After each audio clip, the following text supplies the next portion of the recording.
Le soleil du matin éclaire la vaste savane du parc national Kruger, en Afrique du Sud, où le chant des oiseaux emplit l'air. Sur une étendue de terre recouverte d'une herbe verte et luxuriante, un lionceau joue gaiement au pied de sa mère, les yeux pétillants d'une joie innocente. Depuis plusieurs jours déjà, la mère et son petit ont pris l'habitude de fréquenter ce coin de la forêt, se roulant sans souci sur de petits rochers, insouciants des mouvements autour d'eux. Ce matin-là, le lionceau aperçoit par hasard le tronc d'un grand arbre, et se dit en secret que ce serait l'endroit idéal pour s'y agripper et partir à l'aventure. La lionne, toujours allongée à une certaine distance, observait son petit d'un air distrait, sans se douter du danger potentiel qui le guettait. Poussé par sa curiosité, le lionceau commence alors à grimper le long du tronc, s'efforçant de garder son équilibre malgré ses pattes encore faibles. Fier de ce premier succès, il continue de monter plus haut, s'accrochant à l'écorce avec ses petites griffes, aussi enthousiaste qu'un enfant découvrant le monde.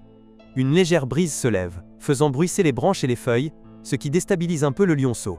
Mais, têtu, il persiste à grimper jusqu'au point le plus élevé. Soudain, une branche sèche, perchée tout en haut, cède sous le poids du jeune animal. Le lionceau glisse, dérape, et chute lourdement sur l'herbe en contrebas, provoquant un bruit sourd dans le calme du matin. Le rugissement paniqué de la lionne déchire alors le silence. Elle accourt, folle d'inquiétude, pour voir si son petit est gravement blessé. Le lionceau gémit doucement, tente de se relever, mais s'effondre aussitôt, la douleur perçant violemment sa patte arrière. L'herbe douce n'a pas suffi à amortir le choc, et la blessure du lionceau semble plus sérieuse qu'il n'y paraît. La lionne s'approche tendrement de son petit, passant sa langue sur les zones enflées, ses yeux sauvages remplis d'une inquiétude profonde. Comprenant que son petit ne pourra pas marcher seul, elle émet un rugissement plus doux, comme pour appeler à l'aide, ou signaler qu'elle doit trouver un moyen de le sauver. Dans cette vaste savane, la lionne sait qu'en de telles circonstances, seuls les humains peuvent apporter rapidement les soins nécessaires à son petit. Sans la moindre hésitation, elle saisit délicatement le lionceau entre ses mâchoires, le soulevant habilement, sans aggraver ses douleurs. Avançant lentement, déterminée, elle se dirige vers la zone où les rangers du parc Kruger patrouillent régulièrement. Chaque pas est mesuré, chaque mouvement empreint de précaution. À chaque fois qu'elle lève une patte, la lionne semble se raidir, concentrée pour ne pas perdre l'équilibre, car le moindre faux pas pourrait faire souffrir davantage son petit. Un léger gémissement s'échappe du lionceau, et à cet instant, la lionne ressent cette douleur comme si elle transperçait elle-même sa propre chair. Plus à l'est, des rangers sillonnent la zone à bord de leur véhicule de patrouille, observant les traces laissées par les éléphants et étudiant les déplacements des troupeaux d'antilopes. Au volant, Sifo, un membre du personnel noir du parc, discute avec ses coéquipiers des tâches de la journée, tout en gardant ses yeux attentifs sur l'horizon. Alors que le véhicule roule doucement, ils aperçoivent soudain une lionne au loin, s'approchant d'une manière inhabituelle. Tous se mettent immédiatement en alerte. Lorsqu'un lion s'approche d'un véhicule humain, ce n'est jamais anodin, et bien souvent, c'est synonyme de danger. Sifo fait un signe à ses collègues de préparer les dispositifs de dissuasion au cas où, mais son instinct lui souffle qu'il se passe quelque chose d'anormal. En ralentissant davantage, il voit plus clairement. La lionne tient son petit dans sa gueule, et celui-ci ne bouge presque plus, le corps manifestement meurtri. Le souffle du groupe se suspend, une vague de compassion monte dans leur cœur, face à ce spectacle rarissime et poignant. La lionne approche sans faillir, puis dépose délicatement son petit juste devant le véhicule. Ses yeux, emplis d'une détresse silencieuse, semblent implorer de l'aide. Comme s'il comprenait immédiatement la gravité de la situation, Sifo ouvre doucement la portière, sort du véhicule en levant bien haut les mains, pour montrer qu'il n'a aucune intention hostile. Ses coéquipiers l'imitent, se déployant prudemment autour de la scène, gardant une distance respectueuse, tout en restant prêt à intervenir si la lionne se montrait agressive. Contre toute attente, la lionne ne montre ni ses crocs ni la moindre hostilité. Elle reste simplement là, debout à côté de son petit, baissant de temps à autre la tête pour lécher doucement son pelage écorché. Dans un geste à la fois tendre et désespéré, Sifo inspira profondément et s'avança lentement vers le lionceau pour examiner sa blessure, tout en jetant de fréquents coups d'œil à la réaction de la lionne. Quelques gouttes de sueur perlèrent sur son front, mais il resta maître de lui-même, conscient que le moindre geste brusque pourrait faire dégénérer la situation. La lionne émit un léger rugissement, sourd et contenu, mais n'attaqua pas. Elle semblait comprendre que cet homme n'avait d'autre intention que d'aider son petit. Avec la plus grande délicatesse, Sifo glissa sa main sous le ventre du lionceau, palpant les muscles de la cuisse, et écartant la fourrure encore souillée de terre. Le lionceau plissa les yeux sous la douleur et laissa échapper un faible soupir, arrachant un élan de compassion à tous les témoins de la scène. Après quelques minutes d'un examen attentif, Sifo constata que la blessure était principalement due à un violent choc, provoquant des ecchymoses et une douleur diffuse, mais sans gravité apparente. Un sourire soulagé éclaira son visage lorsqu'il annonça à ses collègues que le lionceau ne souffrait ni de fracture, ni de blessure interne. Un soupir de soulagement parcourut l'assemblée, et les rangers échangèrent des regards satisfaits, hochant la tête en silence. La lionne sembla percevoir ces signaux positifs. Son regard se fit moins inquiet, et sa queue, qui fouettait nerveusement l'air, retrouva un mouvement plus apaisé. Profitant de cette accalmie, Sifo fit signe à un collègue, portant la trousse de secours, de s'approcher pour l'assister. Avec précaution, ils prirent une bande, l'imbibèrent d'antiseptique et nettoyèrent doucement la cuisse enflée du lionceau. Les yeux du petit félin reflétaient encore une légère hésitation, mais il semblait endurer stoïquement les premiers soins. La boue et le sable qui recouvraient la blessure furent nettoyés avec soin, facilitant ainsi la pose du bandage. À qui sont ? Pendant tout ce temps, la lionne ne s'éloigna pas d'un pas.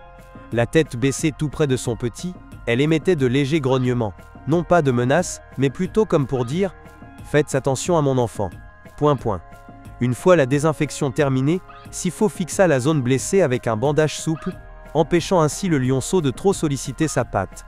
Pour soulager la douleur, il prépara une injection légère, veillant à ce qu'elle soit sans risque pour le jeune animal.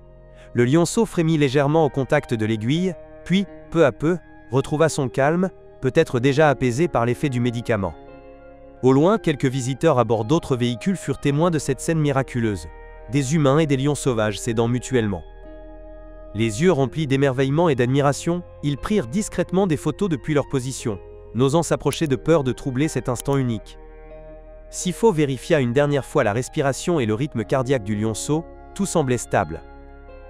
Il adressa alors un sourire rassurant à la lionne, reconnaissant de la confiance qu'elle lui avait accordée pour sauver son petit. Encore quelques minutes durant, les rangers observèrent attentivement les réactions du lionceau, restant en alerte pour parer à toute éventualité. Puis, estimant le moment opportun, ils décidèrent de reculer légèrement, laissant à la mère et à son petit un peu d'espace pour bouger librement. Le lionceau tenta de se redresser, mais la douleur n'avait pas totalement disparu. Il s'effondra de nouveau en émettant un faible gémissement.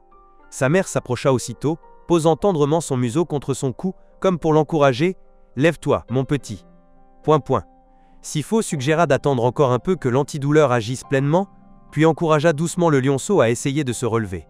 En attendant, il sortit du véhicule un spray anti-inflammatoire et en appliqua délicatement quelques pulvérisations sur l'hématome, espérant ainsi accélérer le processus de guérison. La lionne, attentive au moindre de ses gestes, ne montra aucun signe de mécontentement. Elle semblait avoir pleinement compris qu'il agissait pour le bien de son petit. La savane était silencieuse. Même les oiseaux s'étaient tus, comme pour laisser toute la place à ce moment d'humanité et de compassion. Au bout d'environ 2 heures, la blessure du lionceau avait été correctement soignée et bandée, et la douleur semblait grandement atténuée. Il se remit lentement debout sur ses 4 pattes, trembla un peu, mais parvint à garder l'équilibre bien mieux qu'auparavant. La satisfaction se lisait sur le visage de Sifo. Il hocha légèrement la tête en direction de ses collègues, comme pour leur signifier que c'était un succès. La lionne émit un léger rugissement. Presque une question. Mon petit pourra-t-il marcher normalement ? Sifo sourit, leva la main en guise de réponse rassurante, et fit signe que tout allait bien, que d'ici 2 jours, le lionceau serait complètement rétabli. À cette expression, la lionne sembla soulagée. Elle n'avait plus l'intention de s'attarder davantage. Le lionceau recula légèrement, venant se blottir contre la patte de sa mère, épuisé mais empli de gratitude. Les quelques membres du personnel restés en position défensive ne baissèrent pas tout à fait leur garde, mais leurs yeux brillaient de joie d'avoir pu aider un animal sauvage à échapper au danger. La lionne fit lentement le tour de son petit, l'examinant une dernière fois pour s'assurer qu'il était assez fort pour continuer à avancer. Rassurée, elle tourna alors son regard vers Sifo et les rangers, puis poussa un bref rugissement, comme une forme de remerciement. Le lionceau, lui aussi, laissa échapper un léger grognement, comme pour dire adieu à ses mains bienveillantes.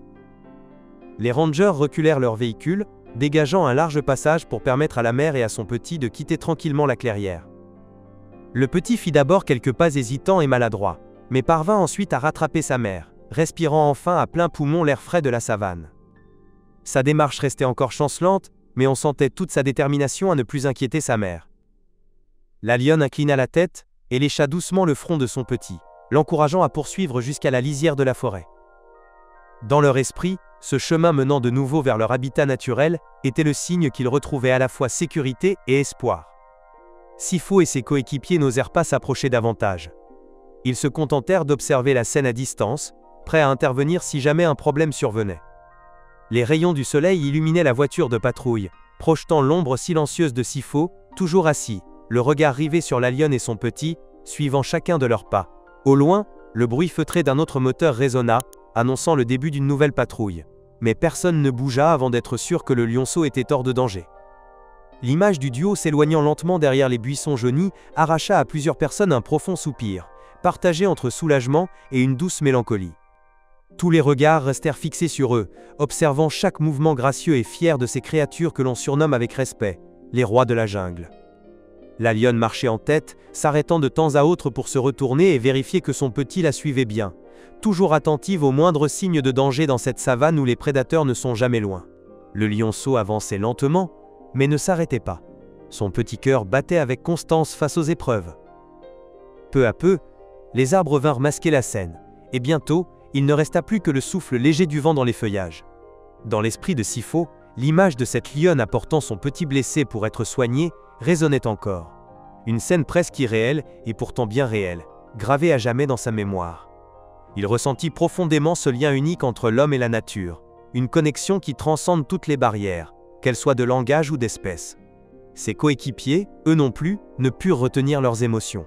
Certains confièrent à voix basse que c'était la première fois qu'ils voyaient un lion venir volontairement chercher l'aide des humains.